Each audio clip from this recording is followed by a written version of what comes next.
So there's quite a few different mini bike gas tank options out there, but a lot of times I'll still try to make my own, just maybe to save money or just to be different. So I made one gas tank out of a coolant overflow tank, and then I made another one out of a power steering reservoir. Then you have your standard aluminum round tanks. So we have this custom tank from Brad Hill.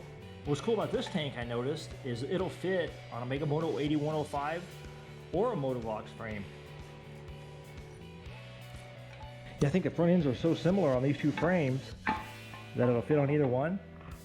So it contours the frame on the Megamoto 8105.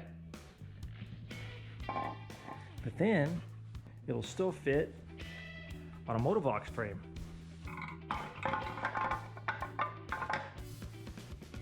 It's kind of cool that it fits on both bikes.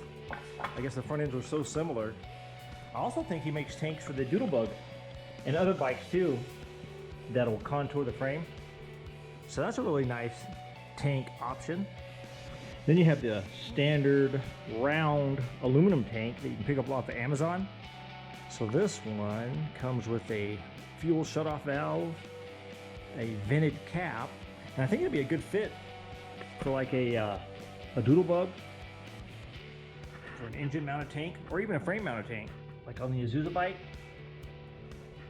So I think it's a pretty good option for 74 bucks. So you can pick these up in black. I've seen them in red. So this one here is 10 inches long and about 3 inches wide. So then you have the gas tank that I made out of an automotive overflow tank. And I got a totally separate video on this tank where I make the brackets to fit on a Predator 212. And then I vent the cap. So in this video, I'm going to show how I made the tank on the Azusa bike. I made this tank out of a automotive power steering reservoir. So I'm going to vent the cap. I'll show the fittings that you need. So the tank itself is a automotive power steering reservoir that I picked up off of eBay for around 35 bucks. And then the vent the cap on this, I use a 1/8 by 1/4 inch hose barb.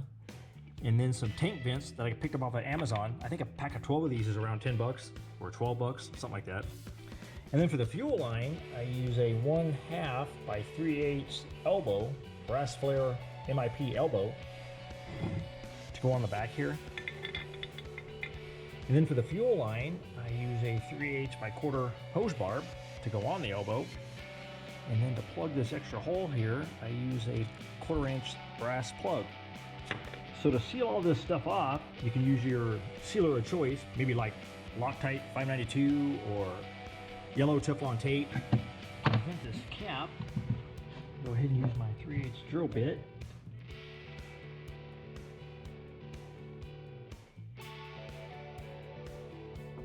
Then I go ahead and tap it.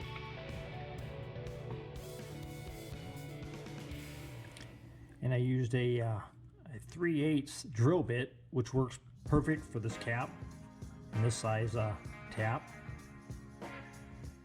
Then I run the tap, I don't know, about halfway down. That way the hose barb goes down all the way in the cap. And then I install my hose barb, which fits all the way down in there, which is flush with the top of the cap. Pretty close. Okay, so now I throw my vent on there. So there's my vented cap. Like I said, these caps are nice and beefy, nice and thick, so they hold that hose barb really well.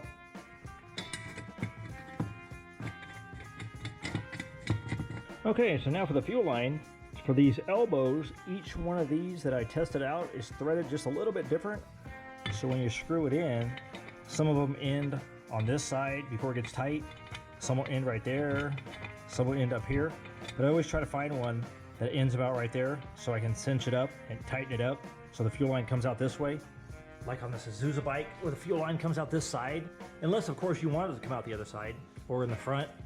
So anyway, I found one that actually cinches about right here, and then I can tighten it the rest of the way and get the fuel line to come out here sideways. So now I add my sealer, and I'll put this on here. So So I got my sealer on there. So now I'll tighten her down. Like I said, my threads ended where I think I can tighten this thing up where it ends in the right spot. So mine ended about right here before it got tight. So now hopefully I can cinch it all the way up before it comes out straight right here. Okay, so that comes out pretty straight right there. So now I'll throw some sealer on here and then put in my hose barb. And you probably won't even have to do this if you can find an elbow with a hose barb on the end, so you don't need this extra fitting. So I got my sealer on there.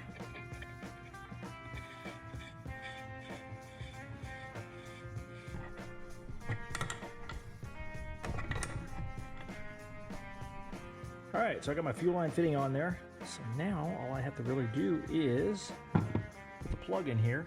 So now I'll put my plug in here and I try to make this thing as flat as possible, because on this bike I use a clamp here so I didn't have to weld, and it goes right over that plug.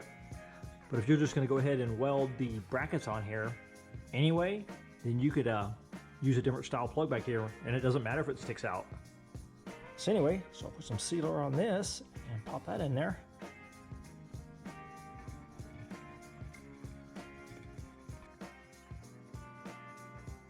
So I got the plug in there and the fuel line fitting, the cap vented.